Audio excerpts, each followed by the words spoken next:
कहानी के माध्यम से जानते हैं कि यक्ष और युधिष्ठिर की क्या कहानी थी।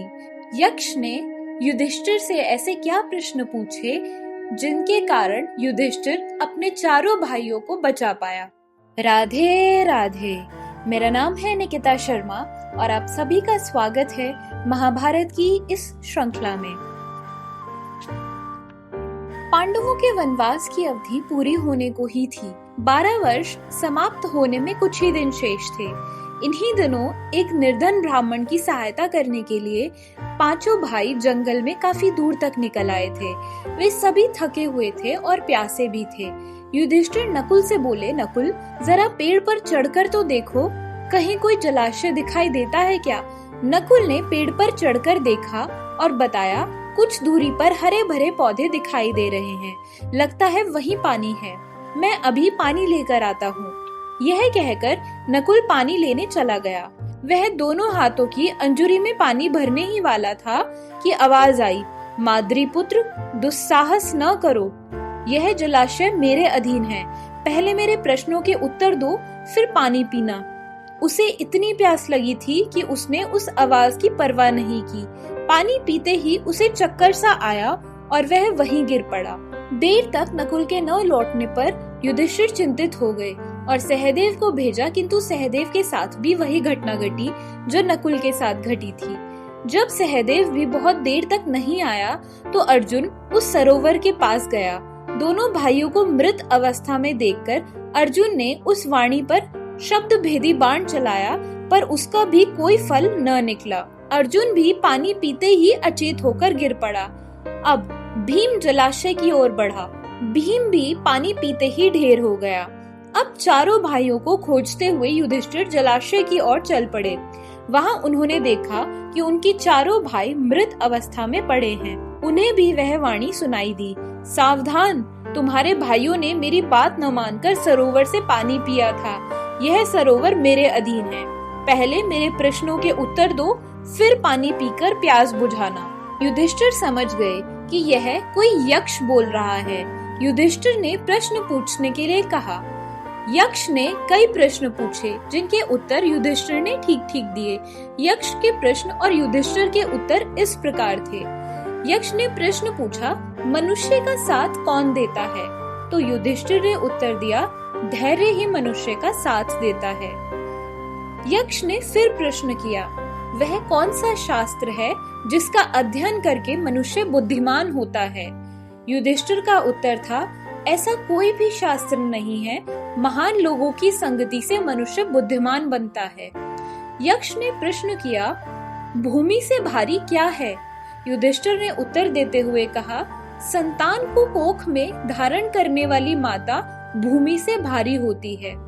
यक्ष ने अगला प्रश्न किया, आकाश से भी ऊंचा कौन है? उत्तर आया, पिता। यक्ष का प्रश्न था कि हवा से भी तेज चलने वाला कौन है? युधिष्ठिर ने उत्तर दिया, मन। यक्ष ने फिर प्रश्न किया कि विदेश जाने वाले का साथी कौन होता है? तो युधिष्ठिर ने अपने ज्ञान से उत्तर दिया, विद्या। प्रश्न आया कि किसका त्याग कर मनुष्य प्रिय हो जाता है?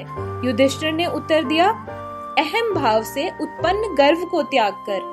यक्ष ने फिर प्रश्न किया कि किस चीज को गवाकर मनुष्य धनी बनता है? युधिष्ठिर ने फिर उत्तर दिया कि लोभ को। यक्ष ने फिर प्रश्न किया कि मरणासन वृद्ध का मित्र कौन होता है? तो युधिष्ठिर ने उत्तर दिया कि दान। प्रश्न आया कि बर्तनों में सबसे बड़ा कौन है? तो उत्तर आया, भूमि ही सबसे बड़ा बर्तन है, क्योंकि उसमें सब कुछ समा जाता है। यक्ष ने फिर प्रश्न किया कि सर्वोत्तम लाभ क्या है? युधिष्ठिर ने उत्तर दिया, आरोग्य। यक्ष का प्रश्न था कि धर्म से बढ़कर संसार में क्या है? तो युधिष्ठिर ने उत्तर दिया, उदारता। यक्ष ने आखिरी प्रश्न फिर किया कि संसार में सबसे बड़े आश्चर्य की बात क्या है? युधिष्ठिर ने सोचा और उत्तर दिया कि रोज हजारों लोग मरते हैं, फिर भी लोग चाहते हैं कि वे अनंत काल तक जीवित रहें। इससे बड़ा आश्चर्य और क्या हो सकता है? इसी प्रकार यक्ष ने कई अन्य प्रश्न भी किए। युधिष्ठिर ने उन सबका ठीक ठीक जवाब दिया। अंत में यक्ष बोले, राजन, मैं तुम्हारे मृत भाइयों में से किसी एक को ही जीवित कर सकता हूँ। तुम जिस किसी को चाहोगे वह जीवित हो जाएगा। युधिष्ठिर ने पल भर सोचा और फिर कहा, नकुल जी उठें। युधिष्ठिर के इस प्रकार बोलते ही यक्ष सामने प्रकट हो गया और बोला, युधिष्ठिर, 10,000 हाथियों के बल वाले भीम को छोड़कर तुमने नकुल को ही जीवित करना क्यों ठीक समझा? युधिष्ठिर ने कहा, मेरे पिता ने 2 विवाह किए थे। माता कुंती का बचा हुआ पुत्र तो मैं जीवित हूँ। मैं चाहता हूँ कि माता माद्री का भी एक पुत्र जीवित रहे। पक्षपात रहित मेरे प्यारे पुत्र, तुम्हारे चारों ही भाईजी उठें। यक्ष ने वर दिया। यह यक्ष और कोई नहीं, स्वयं धर्मदेव थे। उन्होंने आशीर्वाद देते हुए यह भी कहा, तुम्हें जो 1 वर्ष का अज्ञातवास काटना है वह सफलता पूर्वक पूरा होगा। यह कहकर वे अंतर्ध्यान हो गए। अब पांडवों में अज्ञातवास के बारे में चर्चा होने लगी। युधिष्ठिर ने कहा, मत्स्याधिपति राजा विराट बड़े शक्ति संपन्न हैं। वे दुर्योधन की बातों में भी नहीं आने वाले हैं। अतः 1 वर्ष तक राजा विराट के यहाँ छिपकर रहा जाए।